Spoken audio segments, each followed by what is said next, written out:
থেকে উঠলি না, 10টা 11টা পর্যন্ত তুই বান্দাটা ঘুমাইলি। আমরা আল্লাহকে বলছিলাম, আল্লাহ আপনার বান্দা ঘুমাইছে 10টা 11টা পর্যন্ত, আপনার বান্দার গুনাহগুলো লিখে ফেলবো নাকি?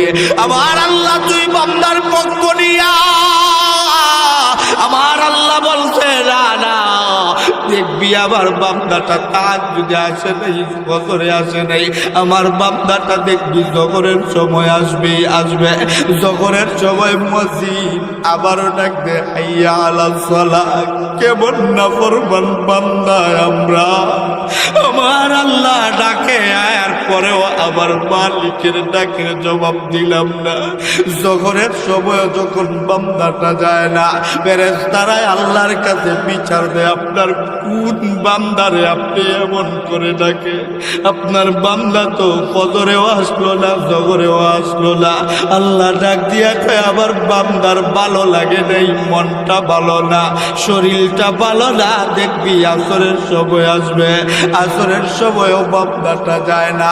আল্লাহ ডাক দিয়া বলে মাগরিবের সময় আসবে, মাগরিবের সময়ও যখন বান্দাটা যায় না, আবার আল্লাহ কেমন আল্লাহ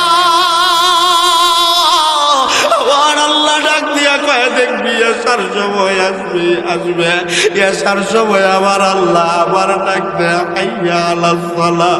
বান্দারে, তোর পক্ষে সারাটা দিন যাবৎ কথা বলতেছি, এখন না আসলে আমি আল্লাহ আবার ফেরেশতাদের কাছে লজ্জিত হয়ে যাব। বান্দা ঘুমাস না, নামাজ না পইরা ঘুমাস না। বান্দাটা এক পরে যায় মোবাইল নিয়ে ব্যস্ত, বন্ধু বান্ধবের আড্ডায় ব্যস্ত, সময় পার কইরা দেয়। বান্দাটা এক পর্যায়ে ঘুমের বিছানায় চলে যায়, ঘুমের বিছানাতে যাইয়াও হাতের মধ্যে মোবাইল চাপতে চাপতে বান্দার চোখে হঠাৎ করে ঘুম চলে আসে। বান্দা পুরা ঘুমায়া পড়ে, আবার মালিকের কুদরতি পায়ে সেজদা না দিয়াই ঘুমায়া যায়।